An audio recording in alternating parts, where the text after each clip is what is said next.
versículo. El narra refa nalá. El narrefa nalá. Dios te ruego, cura la hora. Esta fue la oración que Moisés elevó cuando Miriam tuvo tzará, lepra, por haber hecho un comentario sobre Moshe.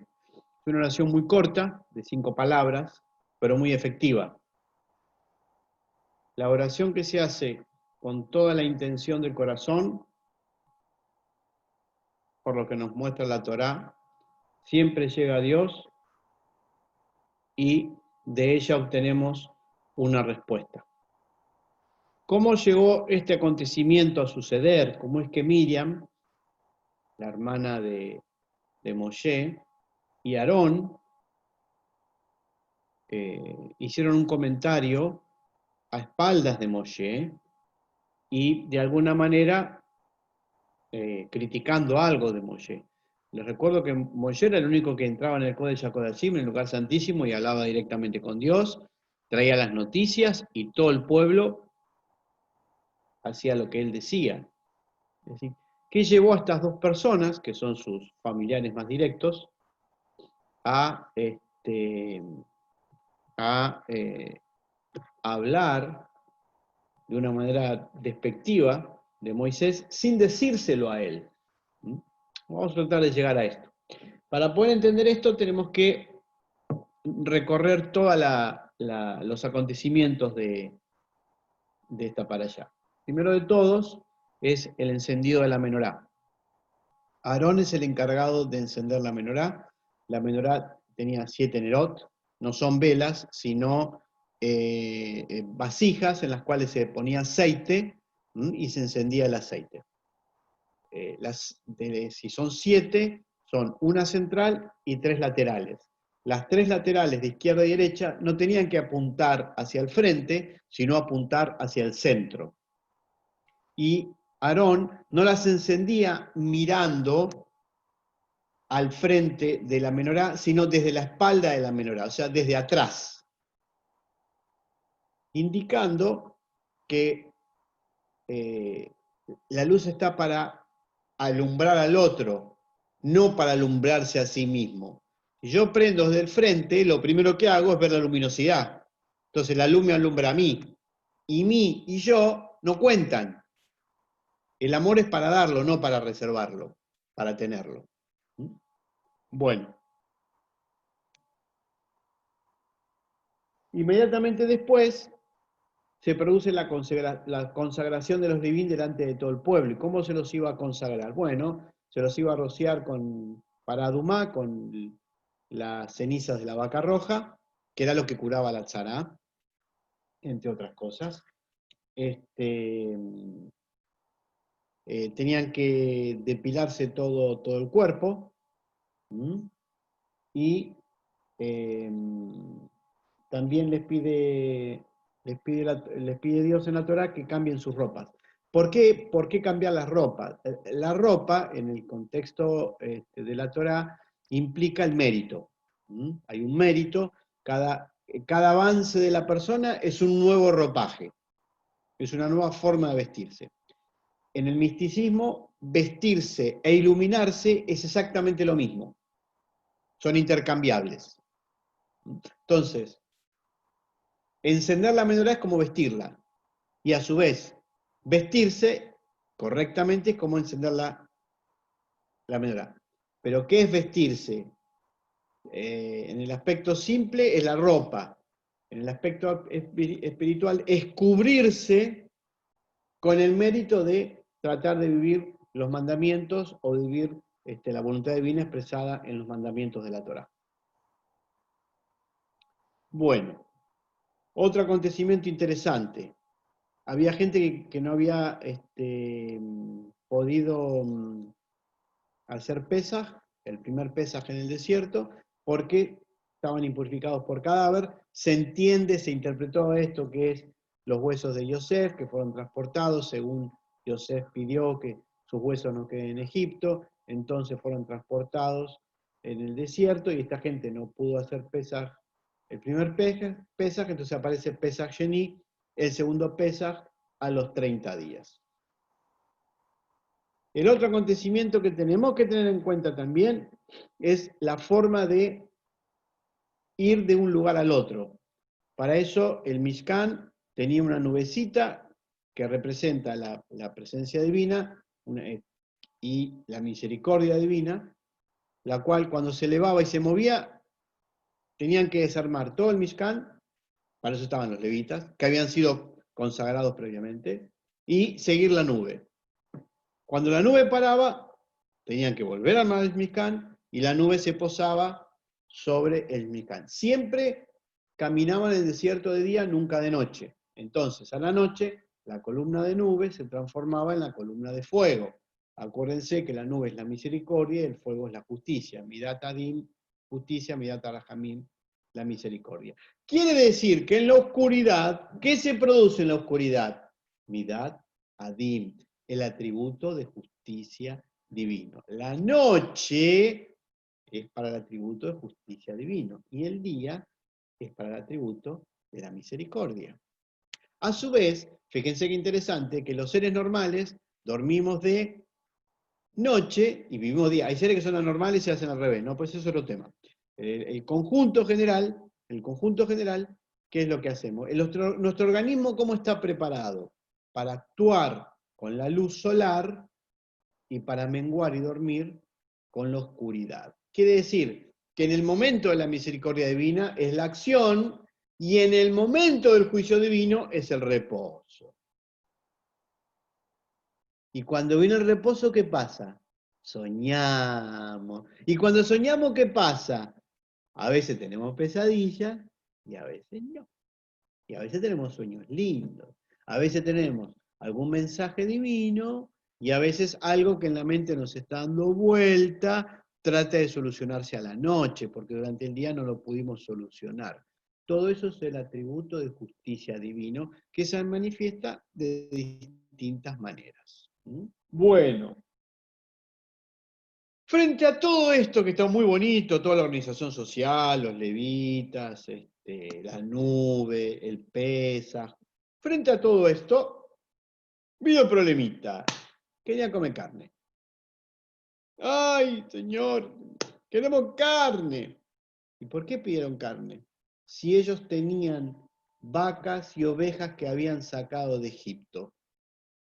Se llevaron un montón de vacas y ovejas. ¿Por qué pedían carne? Bueno, parece ser que tenían miedo de, ¿cómo es? De que se les acabara, cuando empiecen a matar las vacas y las ovejas, que se les acabara. Pensemos que eran 600.000 hombres, más las mujeres, más los niños. Se calculan 3 millones de personas. Entonces, empezamos con los problemas. Estaban a poquitito tiempo de salido de Misraim, después de todos los acontecimientos milagrosos, todo muy bonito, todo muy lindo, estaban a 11 días de llegar a la tierra prometida y ya tenían miedo de que no les iba a alcanzar lo que tenían para comer. Entonces, ¿y a quién se le van a quejar? Empiezan a murmurar contra Dios. Este Dios nos sacó para que muramos en el desierto y no nos da la carne, y queremos carne, estamos cansados del maná, siempre comemos lo mismo. Y entonces, ¿qué hace? Moshe le dice a Dios, es una carga muy pesada para mí, no puedo con esto. ¿Para qué me elegiste a mí? ¿Por qué no llamaste a otro? No había otro dando vuelta que pueda... No, a mí tiene que ser, sacámelos de encima, no quiero seguir con esto. Entonces, ¿qué hace Dios? Como ustedes bien saben, le dice, bueno, tráete ancianos y le voy a dar de tu espíritu a esos ancianos. No es les voy a dar de mi espíritu, sino de tu espíritu.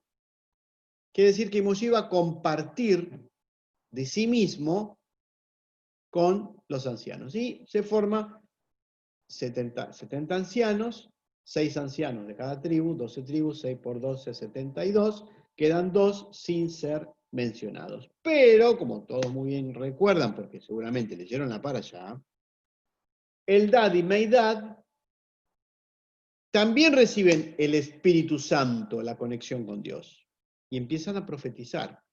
Y todos se horrorizan de lo que dicen. ¿Por qué? Aparentemente, según nos dice la tradición, empezaron a decir que Moisés no los iba a guiar a la tierra prometida en el sentido de que Moisés los iba a liderar entrando a la tierra prometida, sino que él no iba a entrar. Que iba a ser Yoshua, que iba a ser Josué, que iba a ser su asistente. Bueno, y ahora viene la conexión con Miriam y con Aarón. Se interpreta que las palabras de Aarón y de Miriam tienen que ver con esto de Eldad y Meidad. Es decir, si vos, Moshe, te vas a morir, Dios también habló con nosotros. Entonces, nosotros también tenemos que tener espacio para liderar acá, no solamente vos. Además, vos te casaste con la mujer cuyita, con la etíope.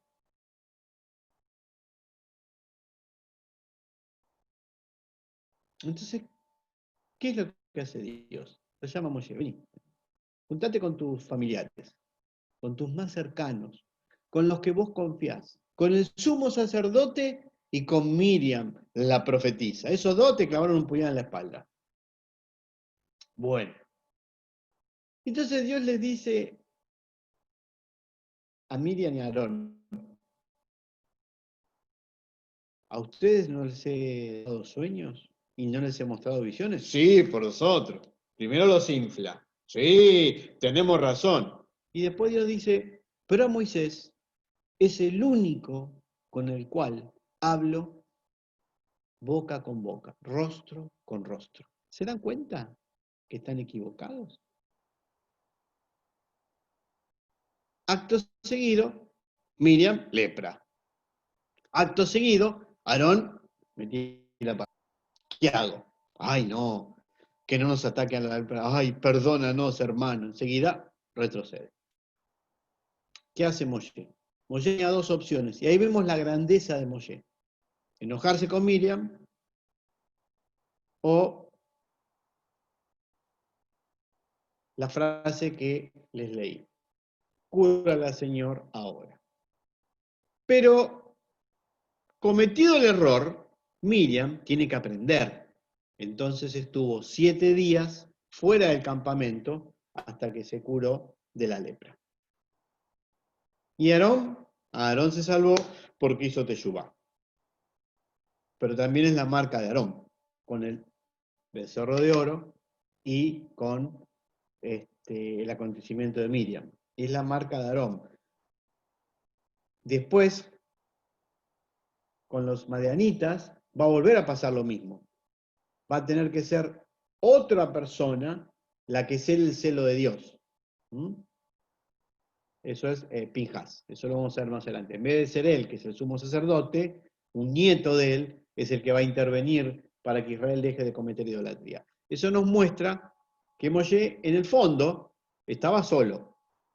Y sus más cercanos, ni bien pudieron, lo dejaron a un lado.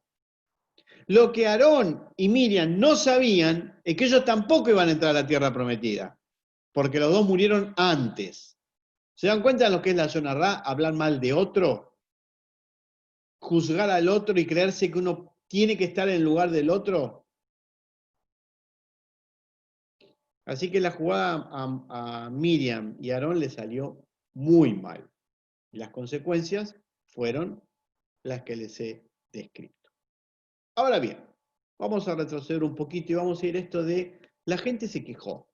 La gente siempre se queja. ¿Quiénes se quejaron? Según la Torá y como está escrito, la muchedumbre, el vulgo, es decir, gente que se unió al pueblo de Israel cuando Israel salió de Egipto, que no eran de las tribus de Israel. El rabinismo utiliza esto para inculpar continuamente a esa muchedumbre de todos los errores que Israel cometió en el desierto, lo cual es, como a mí me gusta llamarlo, y el rabino Persi también, esto es nolatría. Si no fuera por los otros, nosotros que somos santos, justos y perfectos, no nos hubiéramos equivocado. ¿Y saben qué? Es muy sencillo, miren. Si mi vecino es ladrón y viene y me dice, vamos a robar, y yo acepto ir a robar, es mi responsabilidad tomar el camino de mi vecino. Y lo más fácil es decir, yo robé porque él me dijo. Entiéndase, ¿no? Bueno, ¿por qué pidieron carne cuando tenían carne? La palabra bazar también se interpreta como los deseos del Yetzer Hará, el impulso del mal, y que querían volver en realidad a las antiguas costumbres idólatras de vivencias sexuales prohibidas por la Torá en los capítulos respectivos de Levítico y todo lo demás, y además querían comer lo que comían antes, pescado y determinado tipo de verduras que no habían evidentemente en el desierto. Y esto es la contraposición al sabor del maná, porque se interpreta que el maná tenía el sabor de lo que la persona deseara sentir en su boca.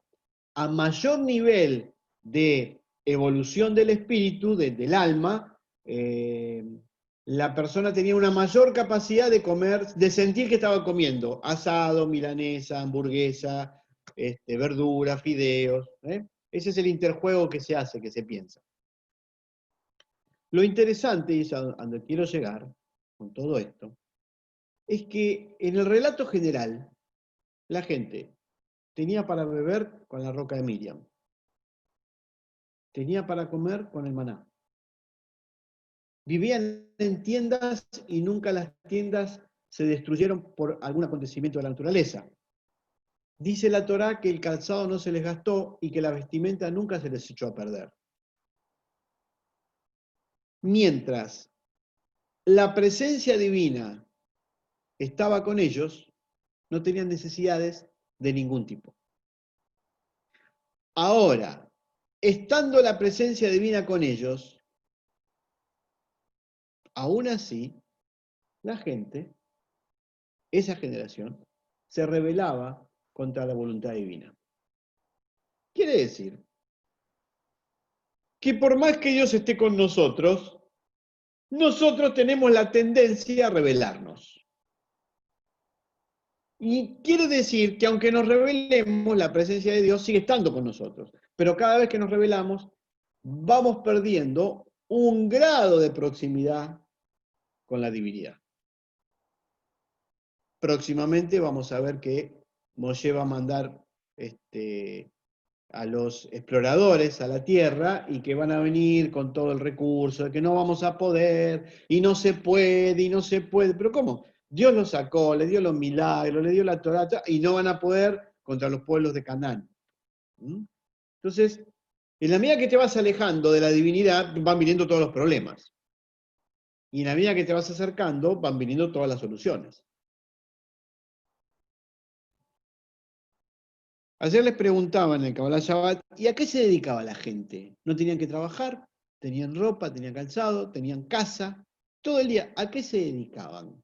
Bueno, desde el misticismo hebraico se plantea estudiar Torah, ellos eran muy santos, eran tan santos era que ninguno entró a la tierra prometida, así que de santo no tenían mucho, discúlpeme el rabinismo. Ese es el gran problema mientras tenemos Yetzer Hará, el impulso del mal, de que Dios nos dé todo servido en bandeja. Por eso las cosas nos cuestan. Y solamente las valoramos cuando implican un esfuerzo de nuestra parte.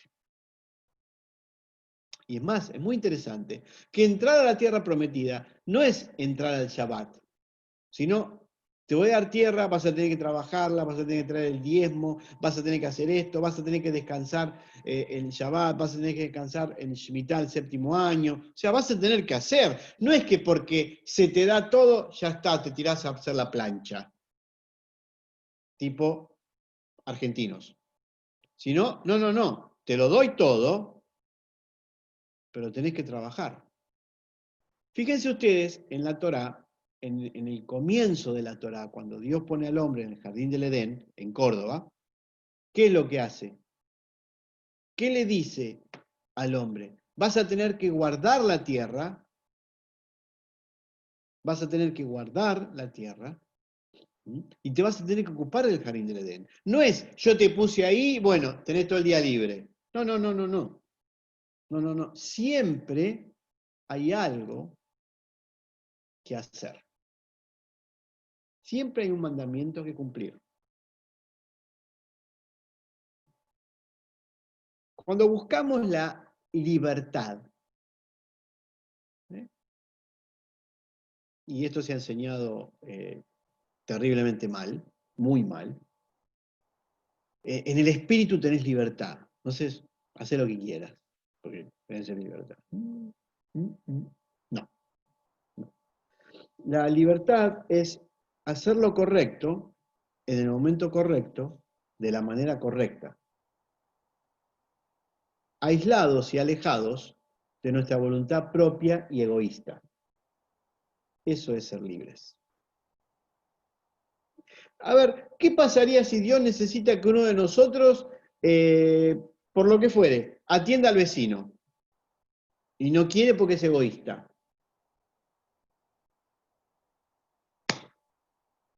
Es incorrecto.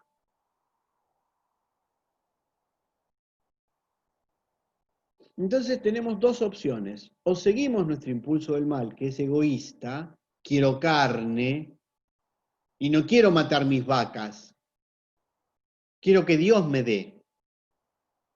El impulso egoísta es para mí. Yo absorbo todo, absorbo la divinidad. La divinidad es para mí. O vamos con la voluntad divina. ¿Y cómo es la voluntad divina en el desierto? Él decide cuándo te movilizás y cuándo te quedás. Cuándo armás el Mishkan y cuándo lo desarmás. Hay que seguir la voluntad divina. Pero para poder entender cuál es la voluntad divina, para poder entenderla, porque no viene Dios a decirte tal cosa o tal otra, hay que bajar el egoísmo, para mí y por mí. Y tiene que ser más por Dios y para Dios, por el Creador. A su vez, esto es como un juego. Cuando no querés, lo deseás.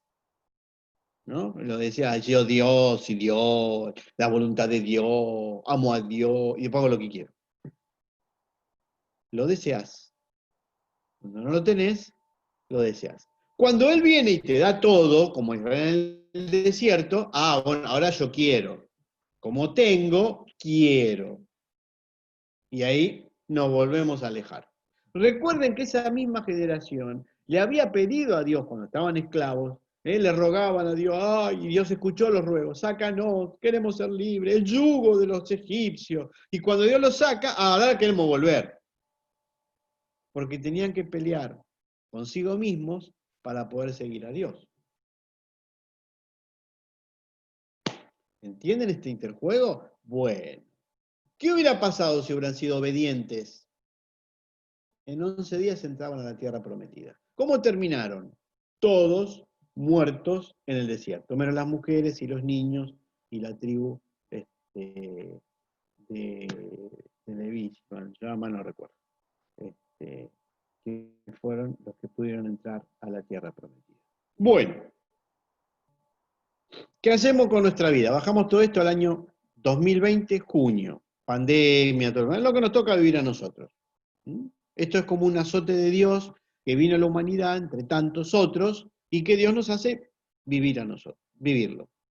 Desde ya descartamos de que los cambios de la humanidad, que la vida no va a ser igual, todo eso es un verso vacío, porque ya en Europa, que ya pasó la pandemia, se está viendo que todo vuelve a la normalidad como era la normalidad de antes, a eso me refiero, ¿no? Más, menos, es todo igual, los cafés ya callaron, la gente ya casi no usa barbijo, bla, bla, bla, bla.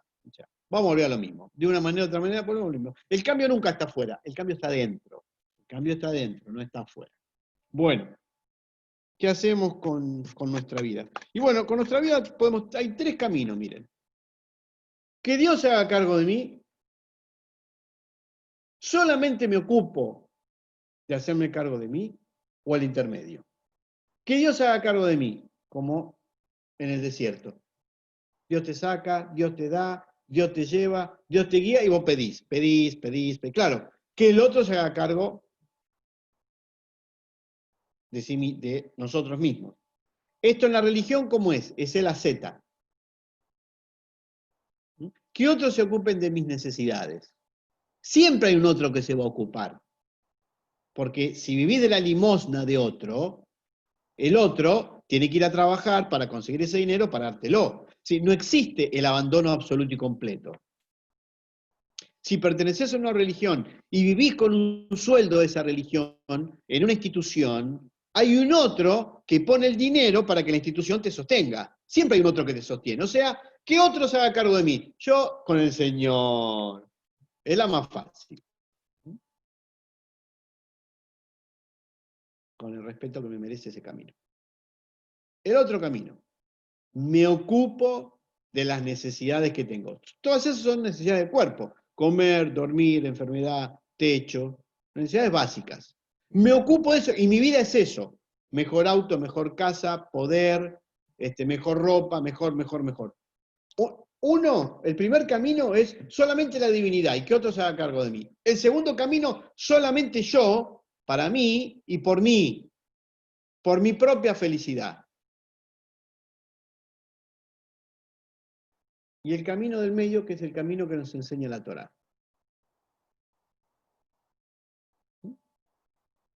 Una parte del tiempo para el sustento, una parte del tiempo para la espiritualidad. Y que el sustento tenga como fin la espiritualidad.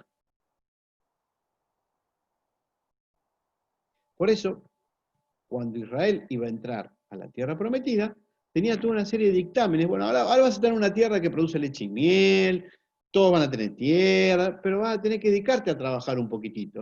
No vas a tener tiempo de ocio siempre, porque el ocio completo y continuo lleva a que crezca el impulso del mal, el egoísmo, y entonces no estamos tan preparados para eso mientras tengamos cuerpo. Por lo tanto, hay que trabajar, hay que ocuparse, hay que dedicar una cierta energía para que otro no se haga cargo de mí, sino que uno se haga cargo de sí mismo.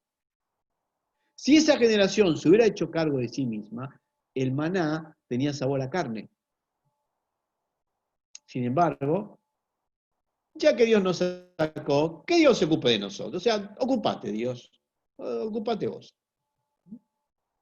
Fíjense qué interesante ustedes, que con las codornices que hicieron, Dios le mandó codornices, como todos saben, ¿no? Le mandó codornices. ¿Qué hicieron? Lo primero que hicieron que fue acumular en sus tiendas porque tenían miedo de que Dios no mande más.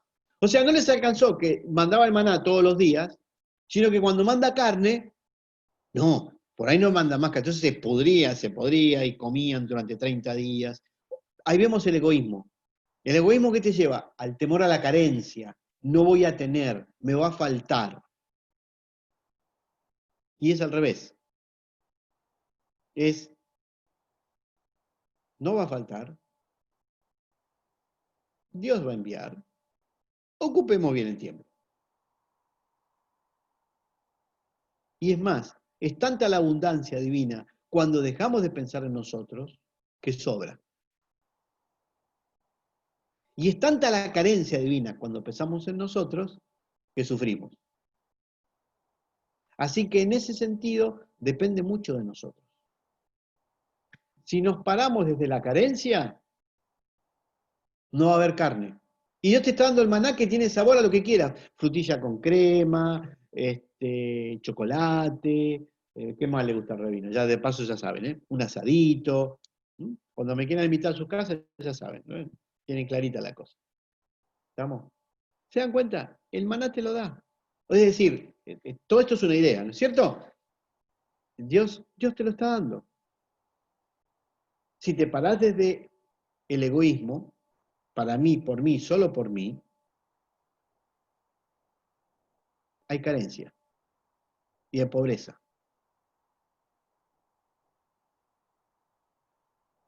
El problema es que la abundancia también puede originar vagancia. Planes sociales. Vayan a trabajar, mijo. Yo haría una cosa en este país, me voy por las ramas, ¿no? Planes sociales me parece perfecto. Hay gente que realmente no tiene para comer, que necesita una ayuda. Perfecto. Plan social a cambio de trabajo. Miren que en la Argentina hay para hacer, ¿eh? Hay caminos para hacer, hay tierra para producir. Bárbaro, hay que ayudar a la gente. Espectacular. Plan social por trabajo. Plan social por trabajo. Las tierras fiscales, ¿para qué querés tierras fiscales? Tierra a trabajar la tierra. Claro, pero nadie quiere salir de la gran ciudad. Y bueno, y seguimos generando pobreza. O sea, la abundancia no siempre es buena, porque puede generar la comodidad. Que Dios me dé, que Dios me dé. En la Argentina tenemos un serio problemita llamado inflación. Estamos acostumbrados a vivir con esto, nosotros estamos muy acostumbrados como una cosa natural, aumentó. Vayan a países del primer mundo, cuando vayamos a visitar todos en masa a Roberta, que nos va a recibir en su casa, somos como 40, todos en la casa de Roberta, a tomar té, no tienen el concepto de inflación. Aumentó un 2%, ¡ay, qué desgraciado! Acá aumentó un 2% y tiramos cohetes, es una cosa, un milagro del Señor. ¿Por qué se produce todo esto? Porque el Estado gasta más de lo que recibe, entonces tiene que utilizar la maquinita, imprimir dinero, el dinero se va al dólar, el dólar sube, no tenemos industria, se importan cosas, todo aumenta porque el dólar aumenta. Y cuando no aumenta, porque aumenta. Ya está. Y eso genera cada vez más pobreza. En un país en el cual, cuando vos vas a recorrerlo, hay tierras, tierras y tierras abandonadas. Dios le dio a la Argentina la bendición de la tierra y nos puso a nosotros los argentinos. Así está equilibrado. Bueno, el problema no es el plan social, el problema es la cultura.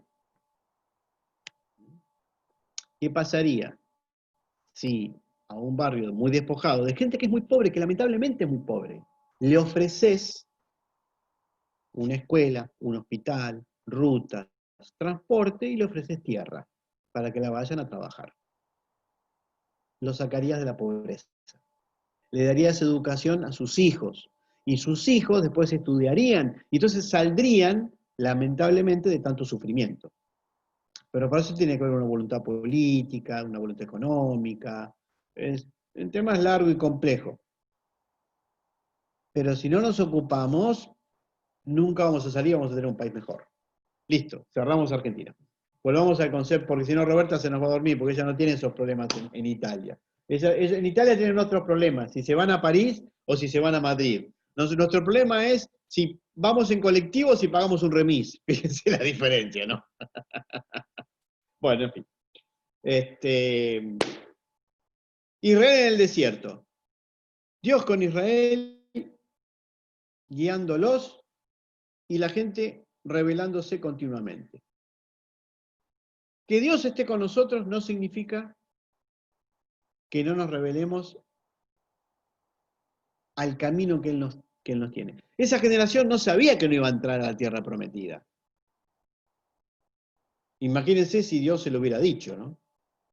Lo que hubieran hecho. Al punto tal que en la próxima para allá van a querer cambiar el líder. Cambiemos el líder, Moshe ya no sirve, busquemos otro. Y el que lo sacó de la esclavitud a la libertad fue Moshe. Pero en fin, así es la gente. Así somos, cuando somos egoístas, somos así. El proceso de Israel en el desierto es el proceso de la muerte del Yetzer Hará, del impulso del mal. Y el impulso del mal, ¿qué es lo que quiere siempre? Volver para atrás. Antes era mejor que ahora. Claro, para el egoísmo antes era mejor porque era todo para mí. Ahora tengo que ser para la Torá. Ahora tengo que ser para la voluntad de Dios, no para mi voluntad. Entonces, ¿qué quiero? Mi yo, ¿qué quiere? Volver para atrás. Porque en realidad antes era libre. O sea, cuando era esclavo era libre. Ah, interesante. Por pensar así es que cometían un error detrás del otro. La libertad tiene sus consecuencias y tiene sus responsabilidades. Y obtener la libertad y estar bajo la protección divina implica la acción en favor de la voluntad divina. La acción en función de la voluntad divina. Y esa acción siempre va a estar relacionada con el amor. Y el amor siempre va a estar relacionado con el dar. Y el dar siempre va a estar relacionado con la luz divina. O es eso, o nos quejamos de que queremos carne, cuando Dios nos está dando el maná que tiene el sabor que nosotros querramos. Es decir, Dios nos da la mejor vida que nos puede dar para que nosotros evolucionemos. Shabbat Shalom, nos vemos en 2 minutos más, porque ya tienen que tener todos sus sidurim. Vamos a continuar con el Cádiz de duelo, el segundo Cádiz de duelo que pronunciamos, esperando la venida del Mesías por segunda vez, que venga a rectificar todo. Itkadal beitkada shemer rabá. Amén. Yalmadi virajirute, vialima jute, mismas porcane, becane mexije, becallejón mejom. No. Me equivoqué. Vamos de nuevo. Itkadal beitkada shemer rabá. Amén. Yalmadi virajirute, vialima jute, becallejón mejom, becallete colpet Israel, bagales mancani bimerru. Amén. Esmer rabá mebona, leola nulon me yalmaya, itbaraj.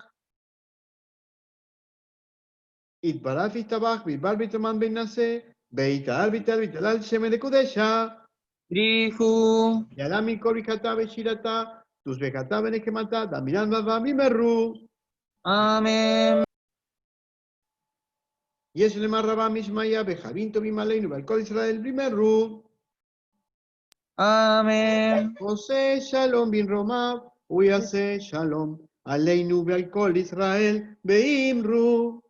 Amén. Ensalzado y santificado sea su gran nombre en el mundo que él creó según su voluntad.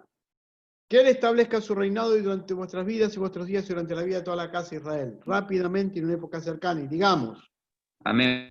sea su gran nombre bendecido para siempre y por toda la eternidad. Bendito y alabado, edificado, ensalzado y enaltecido, honrado, adorado y elevado sea el nombre del Santo, Bendito sea Él. más allá de todas las bendiciones, himnos, alabanzas y consuelos que son expresados en el mundo, y digamos, Amén. haya paz abundante del cielo y una buena vida sobre nosotros y sobre todo Israel, y digamos, Amén. el que hace la paz en sus cielos, haga la paz para nosotros y para todo Israel, y digamos, Amén. bien, muy bien, muy bien. Vamos a continuar con el Kiddush. Antes del Kiddush vamos a darle la bendición a los niños. Niños menores de 13 años un día y niñas menores de 12 años y un día. Mientras vamos preparando eso, vamos planificando 2 viajes, uno a Córdoba y uno a Italia. Córdoba todos a la comunidad de Córdoba, Italia todos a la casa de Roberta. Todos en patota. Cuando visitamos Córdoba, después la comunidad de Córdoba nos lleva con algún autito, un colectivo a visitar por ahí. Cuando visitamos Roberta nos va a llevar a París y a Madrid. Que el Señor se haga cargo de los gastos. Miren qué fácil. Uno propone y Dios dispone. Bueno, muy bien. Niños y niñas. Primero con los niños. Bismech Adonai Bisenja Adonai Besimja Adonai Efraín que Manasé. Y que Dios haga con ustedes niños, como hizo con Efraín y como hizo con Menasé. Para las niñas, Bismeja Adonai que Sara, Rebeca, Rachel y Lea. Que Dios haga con ustedes niñas, como hizo con Sara, Rebeca, Rachel y Lea. Que la providencia de nuestro Dios esté con ustedes, que crezcan iluminados con el alma de Moisés, y que ingresen al descanso que nos da el Mesías, ustedes y los suyos. Besehut, Shel Yeshua Mashiach, en los méritos de Yeshua nuestro Mesías. Amén. Muy bien. Vamos a hacer el Kiddush.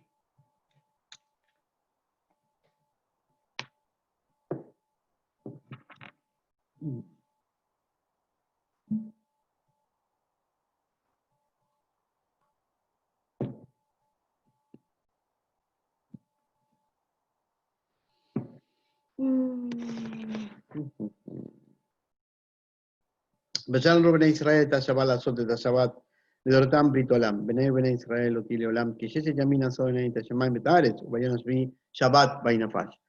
Y guardarán los hijos de Israel el Shabbat, observarán el Shabbat en todas las generaciones como pacto eterno. Es una señal entre mí y los hijos de Israel para siempre. Porque en 6 días el Señor hizo los cielos y la tierra, y en el 7º día descansó y reposó. Sajor et Yona Shabbat de Kolshó, Yeset Yamin Tabot Beasita Kol Melasteja, Ubayona Shvi Shabbat Adonai Roijá. Lota se Kol Melajá, Atao Bijabi Tejab de Jabeam Tejab Bishejá, Begersha, Asher Bishareja, y Yeset Yamin Asadonai Tashamay Betaretz. Et Yamet Kol Asherbam, Bainach Bayona Shvi, Ken, Beraj Adonai et Yona Shabbat, Bashkehu. Acuérdate del día de reposo para santificarlo. 6 días trabajarás y harás toda tu obra. Mas el 7º día es reposo para el Señor tu Dios. No hagas en obra alguna, tú, ni tu hijo, ni tu hija, ni tu siervo, ni tu criada, ni tu bestia, ni tu extranjero que está dentro de tus puertas. Porque en 6 días hizo los cielos y la tierra, el mar y todas las cosas que en ellas hay, y reposó en el 7º día. Por tanto, el Señor bendijo el Shabbat y lo santificó.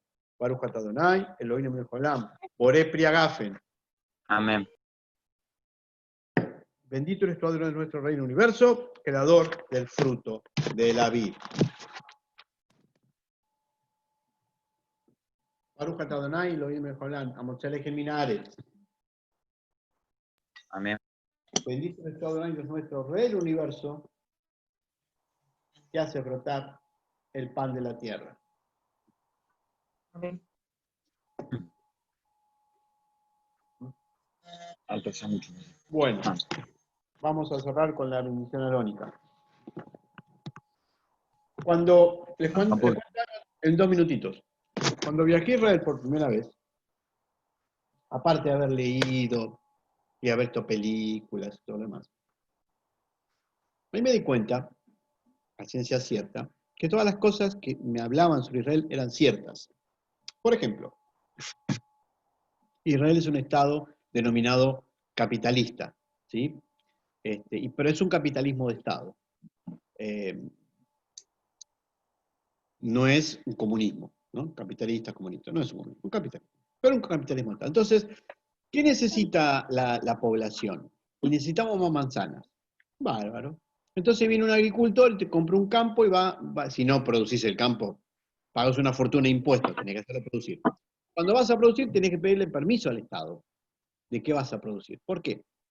Porque tenemos muchas naranjas, pero no tenemos manzanas. Y primero está el bien común. Entonces, ¿querés producir? Bárbaro. Te autorizamos a que produzcas manzanas o bananas. Naranjas no, porque ya hay mucho.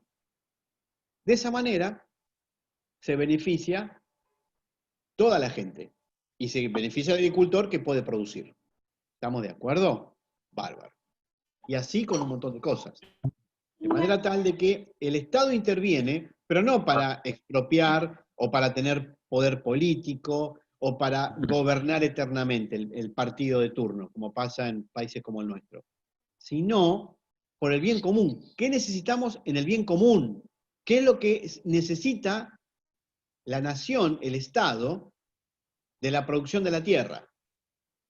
Bueno, después los genios se dieron cuenta que Israel es tan chiquitito que cómo solventarse cuando el 70% del gasto es la guerra. Guerra militar o guerra mediante los servicios de inteligencia, que es una guerra que no vemos pero que existe y que es. Bien, sin justificar la guerra y todo mal. Hechos. Entonces, entonces, no tenemos materia prima. ¿Qué podemos exportar para tener ingresos? Turismo, claro. Pero ¿qué hacen nuestros enemigos? Nos hacen guerras para que la gente no venga con el turismo. Entonces, otra cosa necesitamos. ¿Qué tenemos? Inteligencia. Si tenemos inteligencia y tenemos científicos por todo el mundo, dando vueltas por todo el mundo, tengámoslo nosotros, paguémosle bien y generemos inventos, patentes. Entonces, son una máquina de vender patentes. Pero como no tenemos tanta industria, tecnología, servicios, los avances más importantes de tecnología son de Israel, un pueblo chiquitito así. Bien, ahí vemos cómo el Estado interviene para el desarrollo del pueblo. ¿Entienden lo que digo? Y de la sociedad.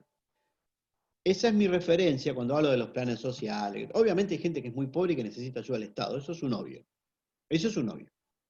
En la Argentina se utiliza se hace eso y se lo utiliza políticamente, para que el partido A, B o C quede en el poder, porque te doy, me votan. ¿Querés que te vote? Dame un plan.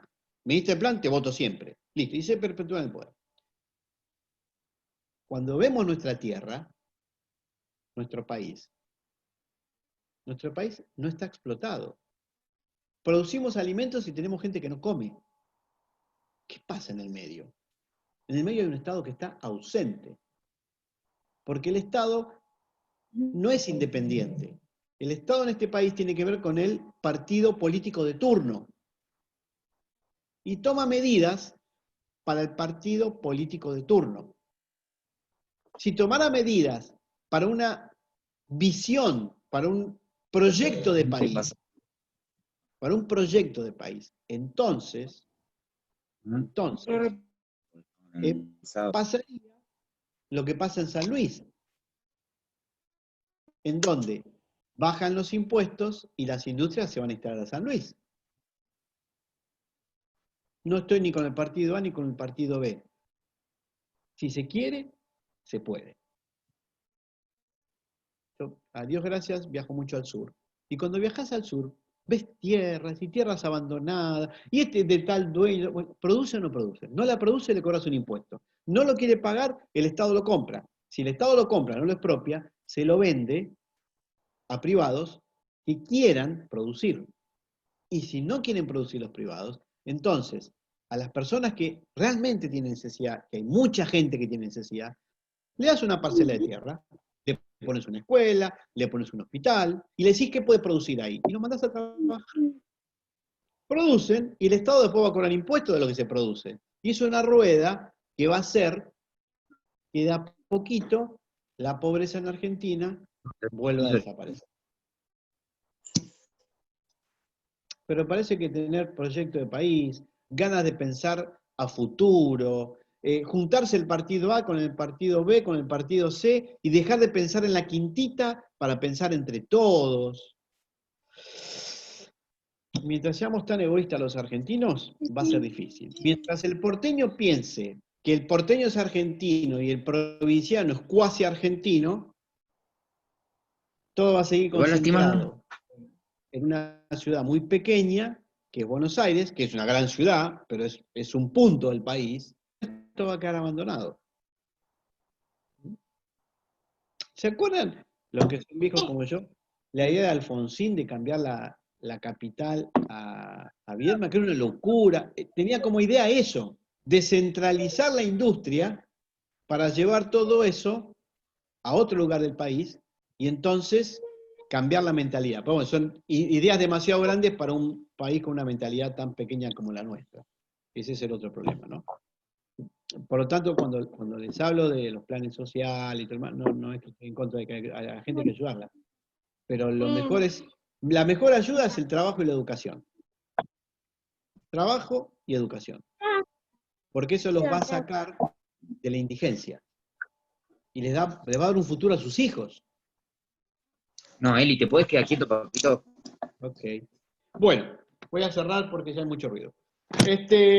Vamos a cerrar con la bendición arónica, rogando a Dios que esté con nosotros y que nos dé un buen descanso en este Shabbat.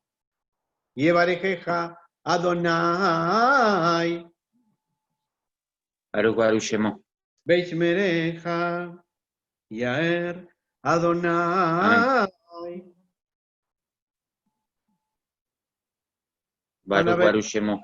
Bijuneja Isa Adonai. Baruch Baruch Shemo. Panabeleja Vayasem Leja Shalom. Que el Señor te bendiga y te guarde. Amén. Que el Señor haga resplandecer su rostro sobre ti y tenga de ti